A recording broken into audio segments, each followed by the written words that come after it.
Welcome to doubt busters. आज इस video में हम देखेंगे सीपीसी प्रैक्टिस क्वेश्चंस पार्ट 2।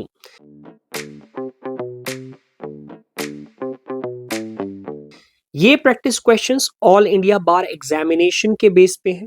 आप जानते ही होंगे 30 नवंबर 2025 को ऑल इंडिया बार एग्जामिनेशन 20 होने वाला है। सीपीसी में से अक्सर आपको 10 क्वेश्चंस देखने को मिलेंगे जो आपके एआईबी एग्जाम में होते हैं। सेम 10 क्वेश्चंस आपके कॉन्स्टिट्यूशनल लॉ में से भी आते हैं। कॉन्स्टिट्यूशन लॉ में से हमने लेक्चर प्रिपेयर कर दी हैं। The whole series of constitutional law is on our YouTube channel, तो आप वहां जाके देख सकते हैं। आपने अगर अभी तक हमारा कोई भी लेक्चर नहीं देखा है so you can go to our YouTube channel. But अगर आपके लिए पहली वीडियो है तो मैं आपको बता दूं, हम अपनी वीडियो के अंदर 15 प्रैक्टिस क्वेश्चंस लेके आते हैं। साथ में A, B, C, D 4 options होते हैं। आपको सही आंसर चूज करना होता है और साथ में हम आपको वो सही आंसर क्यों है एक्सप्लेन भी करते हैं ताकि आपको पता लग जाए। इस वीडियो में ना ही आपकी सिर्फ प्रैक्टिस होगी but also you will get to know कि what is the right answer and why it is the right answer. तो विदाउट फर्दर अडू चलिए इस वीडियो को स्टार्ट करते हैं और अपना फर्स्ट क्वेश्चन देखते हैं। इस फर्स्ट क्वेश्चन कहता है विच provision of CPC empowers a court. Court को कौन सा सेक्शन जो है प्रोविजन जो है एम्पावर करता है, जो ट्रांसफर करता है suit from one court to another. यानी कि मान लीजिए ये कोर्ट है, ये कोर्ट कोई सूट इस कोर्ट से इस कोर्ट में ट्रांसफर कर रहा है, तो बेसिकली इसके लिए कौन सा सेक्शन है या फिर ऑर्डर है, आप बताइए प्रोविजन कौन सा है। वेल आप जानते ही होंगे एआईबी एग्जाम के अंदर आपको बेयर एक्ट्स ले जाना अलाउड है। अगर आपके पास बेयर एक्ट है तो आप खोल के देख सकते हो और हम अपने हर क्वेश्चन में, अपनी हर वीडियो में हर क्वेश्चन के बाद 5 सेकंड्स का समय देते हैं। You have 5 seconds choose the right answer, but before that I am going to read options for you. Option A section 22, option B section 23, option C section 24 and option D section 25। You have 5 seconds, think about it guys. Bare act open करके देखेंगे आपको सामने ही मिल जाएगा। The right answer is option C section 24। कहीं section 24 बात करता है high court and district court, basically other courts के बारे में। आप कह सकते हो डिस्ट्रिक्ट कोर्ट के बारे में। यहां पे बात करता है general power to transfer the high court and district court. Actually ये जो हाई कोर्ट और डिस्ट्रिक्ट कोर्ट है इनके पास एक पावर होती है जो ट्रांसफर कर सकते हैं one court to the other. तो ये सब कहां लिखा हुआ है, सेक्शन 24 ऑफ सीपीसी में ये चीज मेंशन है। Question number 1, option C is the right answer. Let's move on to question number 2। Question number 2, the power of supreme court to transfer suit from one high court to another lies under. देखिए हमने ऊपर बात की general power of high court and district court, but यहां पे क्या है, supreme court के पास जो पावर है कि एक हाई कोर्ट से दूसरे हाई कोर्ट में केस को ट्रांसफर यानी सूट को ट्रांसफर कर सकता है, वो पावर कौन से सेक्शन के अंदर मेंशन है। Option A section 22, option B section 23, option C section 24 and option D section 25। 5 seconds लीजिए और सोच के बताइए। डायरेक्ट आप चेक कर सकते हैं, नो प्रॉब्लम फॉर दिस। बहुत इजी है, ऑप्शन डी सेक्शन 25। कहीं 24 के अंदर हमने पढ़ा high court and district court power, and section 25 कहता है सुप्रीम कोर्ट के पास पावर है कि वो एक हाई कोर्ट से दूसरे हाई कोर्ट के अंदर सूट को ट्रांसफर कर सकता है। Question number 2, option D is the right answer. Let's move on to question number 3। Question number 3 पढ़ते हैं। क्वेश्चन नंबर 3 कहता है the object of issuing summons. आप जानते ही होंगे समन्स इशू होते हैं। अगर आप प्रैक्टिसिंग लॉयर्स हैं तो आपको पता होगा समन्स क्या होते हैं, समन्स इशू होते हैं, समन कौन इशू करता है। You must know about that when you are in practice, you understand these things. But इसका ऑब्जेक्ट क्या होता है, इसका बेसिकली इसके पीछे रीजनिंग क्या होती है। Option A to notify the defendant of the institution of a suit, option B to compel attendance of witnesses, Option C, to compel production of documents.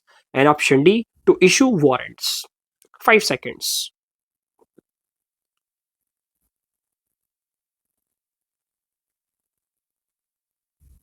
Right, guys, think about it. Think about it. The right answer is option A, to notify the defendant to the institution of suit. Guys, अगर आप practising lawyer है, आप जानते होंगे PF पीएफआरसी क्या होता है। अब पीएफआरसी के थ्रू समन्स इशू होते हैं, किसको होते हैं? डिफेंडेंट को।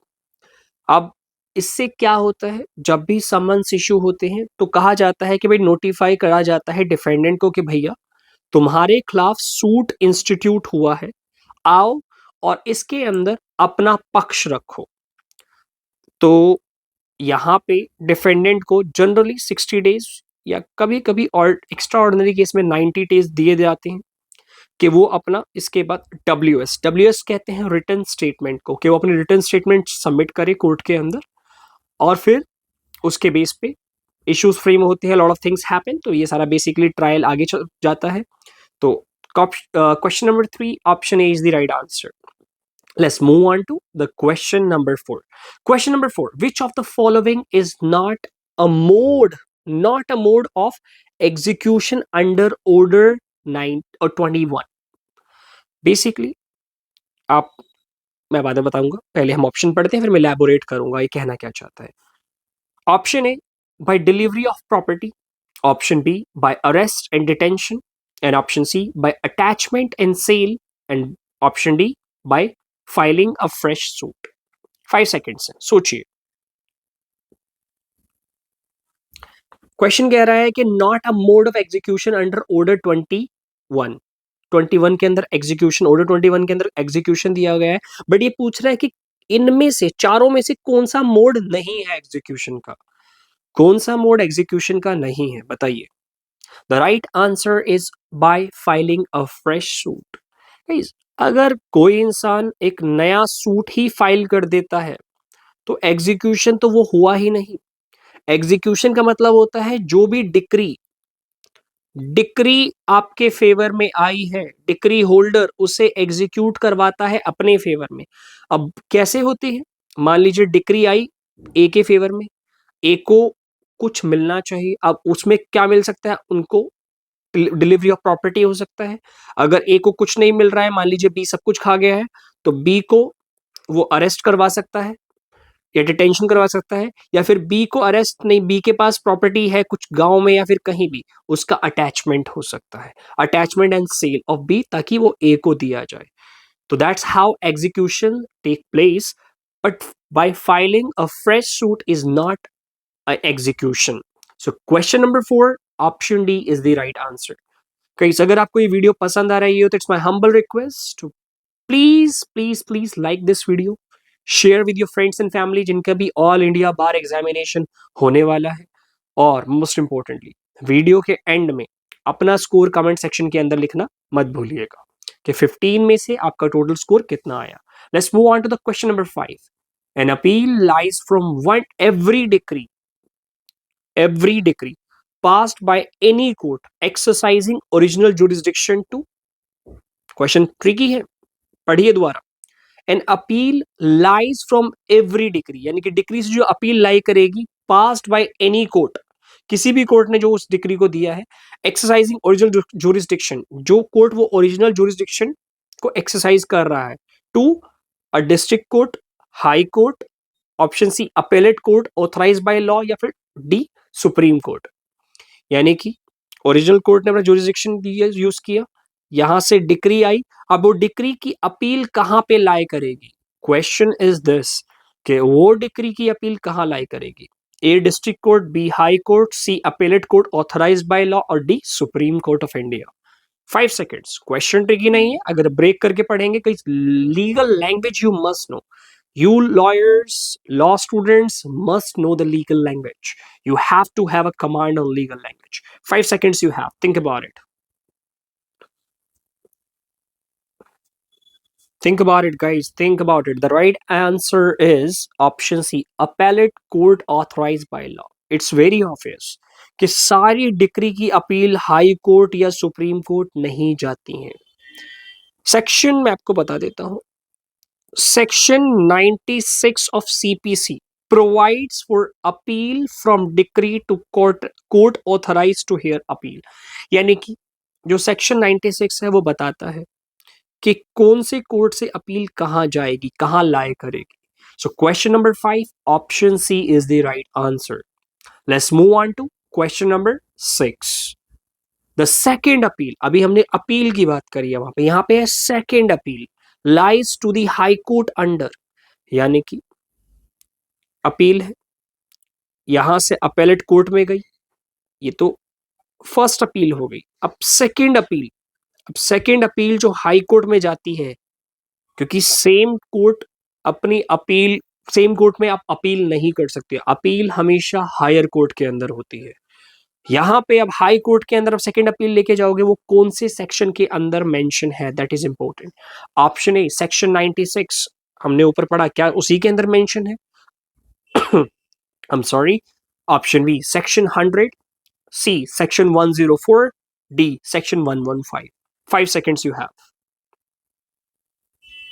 Think about it guys. Second appeal, second appeal अगर आप अपने सीपीसी में सेक्शन 100 खोलोगे तो आपको दिखेगा कि second appeal lies to the high court mention under section 11100 that allows a second appeal to the high court only on substantial question of law. ऐसा नहीं है कि भाई आप हाई कोर्ट पहुंच जाओगे और हाई कोर्ट में आप गए तो ये आपका फंडामेंटल राइट है कि हाई कोर्ट उसे एंटरटेन करे ही करे. नो, अगर फंडामेंटल क्वेश्चन ऑफ लॉ है, फंडामेंटल क्वेश्चन ऑफ लॉ है कि भाई यहाँ पे आपको इंसाफ नहीं मिला, then only you can go for second appeal. And if you institute a suit, if you appeal, I'm sorry for this, if you appeal before the honorable Supreme Court has the power to accept or reject your appeal. That is mentioned under section 100. So question number 6, option B is the right answer. Let's move on to question number 7. Question number 7, revision jurisdiction of the High Court is contained in. High court का जो revision jurisdiction है वो किस section के अंदर mention है? Option A section 114, option B section 115, option C section 100, अभी हमने ऊपर पढ़ा जो अपील के लिए है, सेक्शन डी 96 जो हमने फर्स्ट अपील, बेसिकली कहां से जुरिस्डिक्शन वाला हमने पार्ट पढ़ा था. बताइए हाई कोर्ट का रिविजन जुरिस्डिक्शन कहां पर है, कौन से सेक्शन के अंदर है? You need to tell.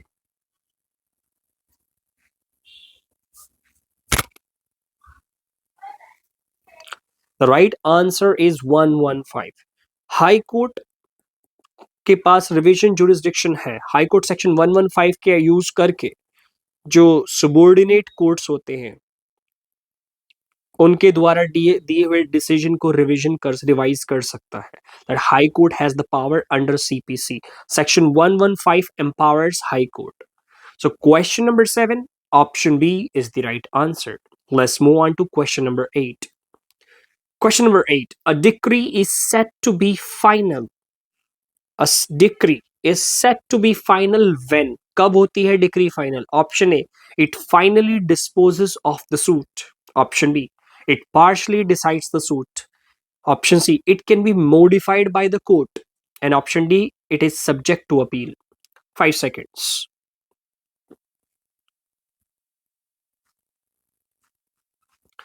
Guys, think about it. बहुत ही easy है question. बहुत easy है. So the answer is very easy. Option A, it finally disposes of the suit. Guys, final. Decree क्या होती है? डिक्री जजमेंट के बेस पे actually एक ना पेपर होता है, दैट्स ये कहते हैं ना, जो हम मान लीजिए जजमेंट, बहुत सारे स्टूडेंट जजमेंट एंड डिक्री में कंफ्यूज होते हैं. Judgment is not decree. Judgment is the statement given by court. Decree is different thing. Somewhere, sometime in the future, we're going to make a video on judgment and decree. So, question number 8, option A is the right answer. Let's move on to question number 9. When can a plaint be amended? मैं आपको बताता हूं, अगर आप law student हैं आपको तो पता ही होगा प्लेंट क्या है. अगर फिर भी आपको नहीं पता, मैं बताता हूं. पर्सन ए है, इसने कोर्ट के अंदर कहा, एक सूट डाला बट सूट डालने से पहले जो पेपर ये प्रिपेयर करेगा कि जिसके अंदर ये सब मेंशन करेगा, मेरे साथ ये हुआ, मुझे इतना पैसा लेना है, इतना ये था, मैंने उधार दिया था, ये सब था। इस पेपर को प्रिपेयर जो करेगा, वो जो पेपर होगा जिसे प्रिपेयर किया जाएगा, that is called plaint. But इसका जवाब जब बी देगा, बी इसका जवाब देगा, वो प्लेंट का जवाब होता है WS, यानी written statement. Question number 9, when can a plaint be amended? Option A, at any stage of the suit, क्या किसी भी स्टेज पे प्लेंट को अमेंड किया जा सकता है? Option B, only before filing written statement, क्या रिटन स्टेटमेंट के फाइल करने से पहले ही प्लेंट को अमेंड किया जा सकता है? C, only after framing of issues, जब इशू फ्रेम्स होते हैं, क्या उस समय भी प्लेंट को अमेंड किया जा सकता है? अमेंड मतलब चेंज किया जा सकता है, उनके अंदर बदलाव किए जा सकते हैं, या फिर not permissible after trial start, यानी कि जब ट्रायल स्टार्ट हो जाए तो उस समय प्लेंट को अमेंड करना अलाउड नहीं होता। You have 5 seconds, think about the right answer.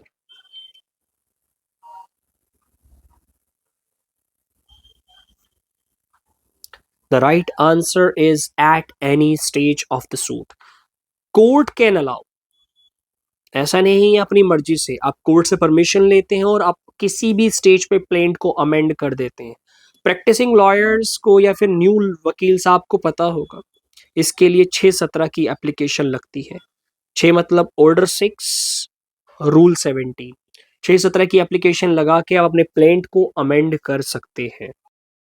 चलिए चलते हैं क्वेश्चन नंबर 10 की तरफ। क्वेश्चन नंबर 10 पढ़ते हैं। क्वेश्चन नंबर 10 कहता है, an indigent person can institute a suit under. देखिए, इंडिजेंट पर्सन कौन होता है? A person who does not have sufficient means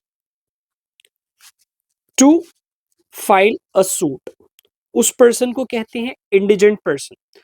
तो indigent person can institute a suit, ये इंडिजेंट पर्सन के बारे में किस सूट, किस ऑर्डर के अंदर लिखा हुआ है?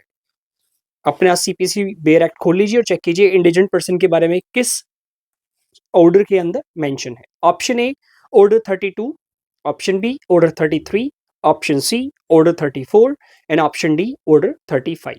You have 5 seconds, think about it.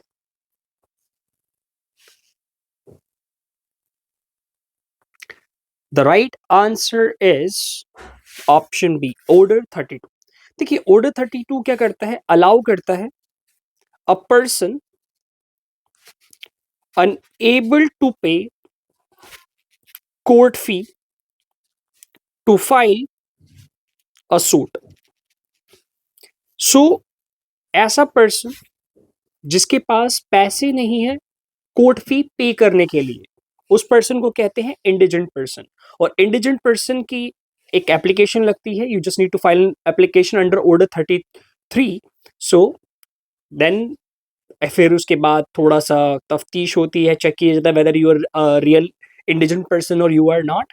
उसके बेस पे if your application is accepted, so you can be barred, I mean you may be allowed to institute a suit without filing a court fee. That's how the procedure works. So question number 10, option B is the right answer. Let's move on to question number 11. Question number 11 कहता है, the concept of representative suit is covered under. देखिए, representative suit क्या होता है? Representative suit क्या करता है? Enable करता है, बेसिकली अलाउ करता है वन और मोर पर्सन टू सू और डिफेंड, सिर्फ सू ही करना नहीं है, डिफेंड करना भी है, ऑन, ये चीज बहुत important, behalf of other having the same interest, यानी कि अदर्स का जो सेम इंटरेस्ट है उनके बिहाफ पे, उनके उनके बिहाफ पे आप सूट में पार्टी बन सकते हैं। तो ये बेसिकली किस में, रिप्रेजेंटेटिव सूट किस ऑर्डर में मेंशन है? Option A, order 1 rule 8, option B, order 2 rule 2, option C, order 9 rule 13, या फिर order 20 rule 1। 5 seconds you have, think about it. Representative suit क्या होता है? बेसिकली मैंने आपको बता दिया, सॉरी क्या होता है मैंने आपको बता दिया, आपको ये बताना है किस ऑर्डर के अंदर उसे कवर किया गया है। 5 seconds you have and the 5 seconds are over. Basically representative suit आपको मिलेगा ऑर्डर 1 8 और रूल 8 की, इसकी भी एप्लीकेशन लगती है, ऑर्डर 1 रूल 8 की application, and then representative suit can be instituted in the court of law. Question number 11, option A is the right answer. Let's move on to question number 12. Guys, it's my humble request, if you like this video, please, अगर आपको पसंद आ रही है, आपको कुछ सीखने का मौका मिल रहा है, तो प्लीज इस वीडियो को लाइक करें, शेयर करें और कमेंट सेक्शन के अंदर अपना टोटल स्कोर लिखना मत भूलिएगा. Let's move on to question number 12. When a defendant admits the claim of plaintiff, अगर कोई डिफेंडेंट है वो प्लेंटिफ की क्लेम को एडमिट कर लेता है, द कोर्ट में पास. अब कोर्ट क्या करता है वहां पे, क्या करता है? ऑप्शन ए एक्स पार्टे डिग्री करता है, ऑप्शन बी कंसेंट डिग्री करता है, ऑप्शन सी कॉम्प्रोमाइज डिग्री करता है, या option D judgment on admission करता है. क्या करता है कोर्ट? देखिए, अ पर्सन, ये मान लीजिए पर्सन ए है, ये पर्सन बी है. अब पर्सन ए सूट फाइल करता है एंड पर्सन बी यहां पे जो पर्सन ए ने क्लेम किए हैं उसको एडमिट कर लेता है. अब देखिए, जब चीज एडमिट हो गई तो ट्रायल खत्म हो जाएगा वहीं पे. अब वहां पे क्या होगा, जज साहब क्या करेंगे? जज साहब जजमेंट ऑन एडमिशन पास करेंगे. अब जजमेंट ऑन एडमिशन कब दिया जाता है? जब डिफेंडेंट एडमिट कर लेता है उस क्लेम को जो प्लेंटिफ कर रहा है. So question number 12, option D is the right answer. Let's move on to question number 13. Restitution is provided under. अब रेस्टिट्यूशन होती क्या है? देखिए, रेस्टिट्यूशन बेसिकली मीनिंग होता है रीस्टोर करना. अब रीस्टोर का मीनिंग यहां पे ये है कि मान लीजिए कोई डिक्री आई ए के फेवर में. अब बी तो डिक्री डेट के कहते हैं, जजमेंट डेटर हो गया. अब ए के फेवर में डिक्री आ गई, बी का इससे नुकसान हो गया. बट क्या हुआ, एक्चुअल में डिक्री आनी चाहिए थी बी के फेवर में. अब जो बी को नुकसान हुआ है उसको रीस्टोर किया जाएगा. इसके लिए प्रोविजन है सीपीसी के अंदर जिसे कहा जाता है रेस्टिट्यूशन. ठीक है, अब वो रेस्टिट्यूशन किस प्रोविजन में प्रोवाइडेड है? सेक्शंस के अंदर है या फिर वो ऑर्डर के अंदर है? आप बताइए. Option A section 144 CPC, option B section 151 CPC, option C order 21 rule 1 of CPC, and option D order 9 rule 13 CPC. किस में है रेस्टिट्यूशन? 5 सेकेंड्स यू हैव, बताइए रेस्टिट्यूशन की पावर, रेस्टिट्यूशन के बारे में किस सेक्शन या ऑर्डर में मेंशन है? Well, option A section 144 CPC talks about restitution. अगर सेक्शन 151 की बात करें, हमने ऊपर बहुत बार इसे पढ़ लिया. 151 talk about inherent power of court, basically civil court. So question number 13, option A, not B, I'm sorry, I sincerely apologize for this. So question number 13, option A is the right answer. Let's move on to question number 14. Caveat. Caveat under section 140A CPC remains in force. अब देखिए caveat क्या होता है. कहीं इसमें आपको साथ साथ समझाता हुआ चल रहा हूं ताकि ये टर्म्स आपको कंफ्यूज ना कर दे, ताकि आप आराम से अपने सही ऑप्शन को चूज कर पाए. बेसिकली caveat का मतलब होता है कि आप कोर्ट को पहले ही बता रहे हैं कि भैया अगर मेरे खिलाफ कोई केस आया तो मुझे बता देना, tell me, inform me, inform कर देना. तो कैविएट लगता है. बेसिकली आप कोर्ट के पास गए, आपने कहा कि सर ऐसे ऐसे वाली बात है, अगर मेरे खिलाफ कोई भी A B C D E F G कोई भी मेरे खिलाफ केस लेके आता है तो उनकी इस बात सुनने से पहले एक बार मुझे जरूर बता देना, ताकि मैं भी आपको अपनी बात सुना पाऊं उस समय पे. तो ये कैविएट जो होता है ये कितने दिन के लिए होता है ये आपको बताना है. ये जो कैविएट की एप्लीकेशन आपने लगा रखी है कोर्ट के अंदर, क्या ऐसा है मान लीजिए आपने आज कैविएट की एप्लीकेशन लगाई और कोर्ट जिंदगी भर इंतजार करता रहेगा भाई कभी तो आएंगे लेके? नहीं, इसका एक टाइम पीरियड होता है. इतने टाइम पीरियड के अंदर अगर कोई इंसान आपके खिलाफ कोई केस लेके आता है तो कोर्ट आपको इन्फॉर्म कर देगी, नहीं आता है तो फिर नहीं इन्फॉर्म करेगी, फिर तो समन्स ही होते हैं बाद में, अगर उसका सूट इंस्टीट्यूट कर लिया जाता है तो। So option A 30 days, option B 60 days, option C 90 days and option D 120 days. कितने डेज के एनफोर्समेंट, मतलब कितने डेज के कितने डेज का पीरियड होता है कैविएट का, कितने दिन फोर्स में रहता है? The right answer is option C 90 days. आज से लेके 90 डेज तक कैविएट फोर्स में रहता है। मान लीजिए कोई केस आपके खिलाफ 92 या 91 डे पे आया, तो अब ये कोर्ट की ड्यूटी नहीं है आपको इन्फॉर्म करना। अब ये नहीं कह सकते सर मैंने तो कैविएट की एप्लीकेशन लगाई हुई थी, no. So question number 14, option C is the right answer. Let's move on to the last question of the day. Last question कहता है the provision of summary suits in is provided under. अब देखिए summary suit ना basically recovery suit होते हैं। Basically अगर मैं कहूं तो पैसे का लेन देन, पैसे के लेन देन वाले सूट जो फटाफट फटाफट जल्दी चलने चाहिए और जल्दी खत्म होने चाहिए, वो उन्हें समरी सूट्स के अंदर आप रिकवरी के सूट को भी समरी सूट में। Normal summary suit, recovery suit अलग होता है, एक समरी सूट अलग होता है। समरी सूट बहुत क्विक वर्क करता है, बहुत फास्ट वर्क करता है। समरी सूट के ऊपर कभी एक वीडियो बना देंगे आपको समझाने के लिए, बट अभी के लिए क्वेश्चन नंबर 15 कहता है समरी सूट किस प्रोविजन में है सीपीसी के अंदर? Order 34, option B order 37, option C order 38, option D order 39। You have 5 seconds, फटाफट बता दो भाई साहब समरी सूट किस प्रोविजन में दिया हुआ है।